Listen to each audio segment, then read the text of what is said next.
एक दिन सुदामा अपनी पत्नी के साथ बड़े ही चिंता में डूबा हुआ अपनी झोपड़ी में बैठा था।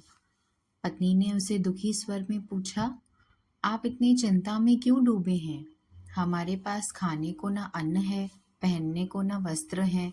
इस अवस्था में क्या आप अपने मित्र कृष्ण को याद नहीं करेंगे? वे तो द्वारका के राजा हैं, लेकिन फिर भी आपके मित्र हैं। इस बात को सुनकर सुदामा ने कहा, मित्रता स्वार्थ से नहीं, प्रेम से निभाई जाती है। मैं कृष्ण से कोई भी मांग करने नहीं जा सकता।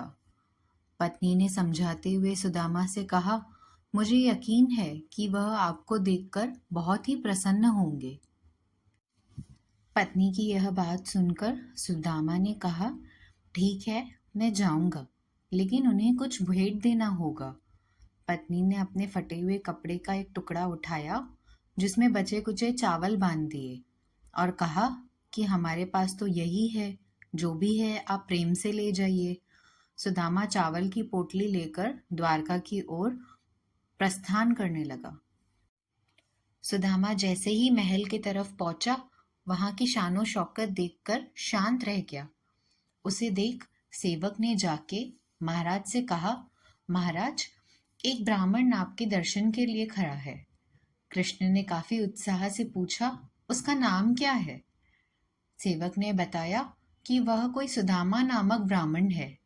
कृष्ण उत्साह से खड़े हुए और सुदामा से मिलने के लिए दौड़ पड़े। सुदामा को देख उन्होंने कहा, मेरे प्रिय मित्र, और ये कहकर उनको गले लगा लिया। कृष्ण ने काफी विनम्रता से सुदामा को बिठाया, राजपाट पर बिठाकर उसके चरण धोए। कृष्ण का ऐसा स्वभाव देखकर सुदामा काफी भावुक हो गया और कहने लगा, माधव, मैं धन्य हो गया। कृष्ण ने मुस्कुराते हुए पूछा, मित्र, मेरे लिए क्या लाए हो? सुदामा ने काफी संकोच से कहा, मेरे पास तो देने के लिए कुछ भी नहीं था। ये पोटली में कुछ बचे हुए चावल लाया हूँ। कृष्ण ने मुस्कुराते हुए चावल की पोटली लेकर कहा, ये चावल मेरे लिए अमृत समान है। सुदामा थोड़ा लज्जा में आ गया। कृष्ण ने उसका यह स्वभाव समझकर उसे कहा, मित्रता में लज्जा कैसी? और उससे यह कहकर गले से लगा लिया। यह देख सुदामा काफी भावुक हो पड़ा। उस दिन जब सुदामा घर लौटा तो अपने गांव में आते हुए उसने देखा कि उसकी झोपड़ी की जगह एक सुंदर महल था। उसकी पत्नी और उसके बच्चों ने काफी अच्छे वस्त्र पहने हुए थे और वह सब मिलकर उसका स्वागत कर रहे थे। सुदामा ने आश्चर्य से पूछा, ये सब क्या है?